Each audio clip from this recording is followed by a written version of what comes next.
শুভ সকাল। গাইডলাইন জার্মানির আরেকটা ভিডিওতে আপনাদেরকে সাদর আমন্ত্রণ। আজকে আমরা যে বিষয় নিয়ে কথা বলবো সেটা হচ্ছে আউসবিল্ডুং প্রিপারেটরি কোর্স, যে কোর্সটা গাইডলাইন টু জার্মানি অফার করে। তো এই কোর্সটা নিয়ে অনেকের অনেক প্রশ্ন থাকতে পারে। সেই প্রশ্নের উত্তরগুলো আমি সহজে দেওয়ার জন্য এই ভিডিওটা তৈরি করার মূল উদ্দেশ্য।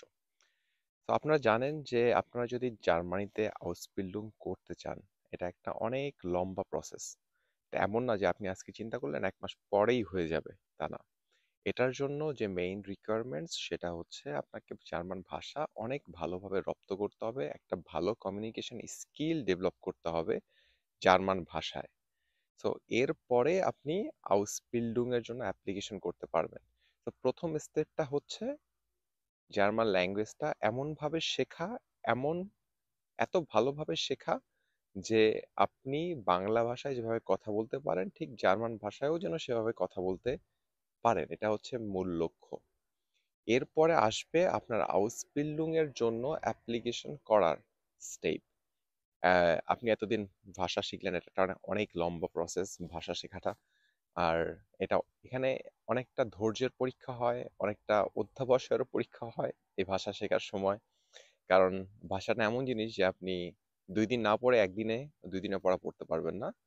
এখানে ডেইলি বেসিসে আপনাকে ল্যাঙ্গুয়েজটা শিখতে হবে, তারপরেই কেবলমাত্র আপনি একটা নির্দিষ্ট সময় পরে জার্মান ভাষার সুন্দরভাবে কমিউনিকেট করতে পারবেন। সো এই কমিউনিকেশন করার পার্টটা এতবার বলতেছি, বলার একটাই কারণ, যখন আপনি জার্মান ভাষায় দক্ষ হয়ে যাবেন, পারদর্শী হয়ে যাবেন এবং আপনার একটা সার্টিফিকেট থাকবে, তখন আপনি অ্যাপ্লিকেশন করা শুরু করবেন। অ্যাপ্লিকেশন করবেন যখন, তখন আপনার ডকুমেন্টসগুলো অনেক সুন্দরভাবে গোছাইতে হবে, অনেক সুন্দরভাবে রেডি করতে হবে।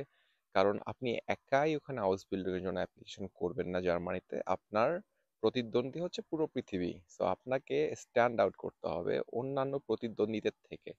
সো প্রত্যেকটা ক্ষুদ্র বিষয়ে আপনাকে খেয়াল রাখতে হবে। তো আপনি ডকুমেন্টস রেডি করলেন, প্রত্যেকটা হাউস বিল্ডিং এর জন্য আপনাকে আলাদা আলাদা করে মোটিভেশন লেটার লিখতে হবে। আপনার লেবেনসলাউফ রেডি করতে হবে। না, লেবেনসলাউফ যেটা হচ্ছে সিভি, সেটা সবখানে সেম থাকবে। শুধু মোটিভেশন লেটারটা সব প্রত্যেকটা জবের জন্য আলাদা আলাদা হবে। তো এইটা কাজ করলেন। তো প্রথমে জার্মান ল্যাঙ্গুয়েজ শিখলেন, ডকুমেন্টস রেডি করলেন, অ্যাপ্লিকেশন করলেন। এবার অ্যাপ্লিকেশনের পর আপনার ইন্টারভিউ আসবে। ইন্টারভিউর পরে আপনি আউসবিল্ডিং পাবেন। আউসবিল্ডিং পাওয়ার পরে আপনি আপনি হচ্ছে জার্মানি থেকে আউসবিল্ডিং এর কন্ট্রাক্ট পাবেন এবং আরেকটা প্রি কনফার্মেশন লেটার পাবেন। সেই লেটারটা দিয়ে আপনি জার্মান এম্বাসিতে অ্যাপয়েন্টমেন্ট নিবেন এম্বাসি ফেস করার জন্য। তখন এম্বাসি ফেস করলে আপনার ভিসা হয়ে যাবে। তো এই যে কথাগুলো বললাম, এই সবগুলো আমরা একটা কোর্সের অধীনে আনছি, যেটাকে আমরা বলতেছি আউসবিল্ডিং প্রিপারেটরি কোর্স। সেই কোর্সের অধীনে আপনাকে প্রত্যেকটা বিষয় শেখানো হবে, গাইড করা হবে। এখানে শেখানো হবে কেন?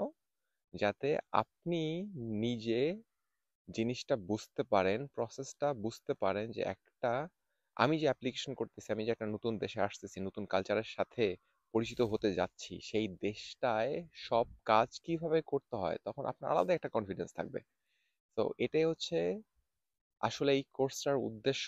এবং এই কোর্সটার আরেকটা মূল উদ্দেশ্য হচ্ছে, যেহেতু এটা একটা অনেক লম্বা সময় ধরে আপনাকে করতে হবে, না, একটা বিশাল লম্বা সময় ধরে করতে হবে, এবং এই সময় আপনার যেন যে মোটিভেশন থাকার কথা সেটা থাকে। মোটিভেশন অনেক ইম্পর্টেন্ট। মোটিভেশন অনেকটা সুগার পিকের মতো, না, মাঝে মাঝে অনেক হাই থাকবে, মাঝে মাঝে অনেক লো থাকবে, কিন্তু কোন জিনিসটা কনসিস্টেন্ট রাখতে হবে সেটা হচ্ছে আপনার অধ্যবসায়, যে আপনি প্রত্যেক দিন নির্দিষ্ট সময়ে আপনি করতে চান বা না চান জিনিসটা করবেন, ভাষাটা শিখবেন, অ্যাপ্লিকেশন করবেন, কমিউনিকেট করবেন।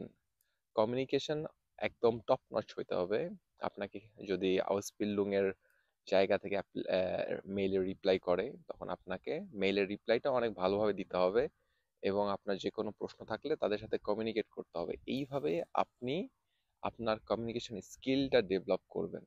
তো এইটাই হচ্ছে আসলে আউসবিল্ডিং প্রিপারেটরি কোর্স। যেই কোর্সটার অধীনে প্রত্যেকটা জিনিস আমরা এমনভাবে সাজানোর চেষ্টা করছি যে প্রত্যেকটা জিনিস আপনারা একটা স্টেপ পরে আরেকটা স্টেপ করার সুযোগ পাবেন কিংবা করবেন। সবগুলো একসাথে শুরু করলে সবগুলাই যাবে। এই কারণে আমরা সবসময় বলি যে সব জিনিস করতে হবে স্টেপ বাই স্টেপ, এবং আপনাকে থাকতে হবে প্রেজেন্টে। আপনার বর্তমানের কাজটা সঠিকভাবে করলেই আপনার পাস্ট ঠিক হবে, ফিউচার ঠিক হবে। ধন্যবাদ শোনার জন্য। আল্লাহ হাফেজ।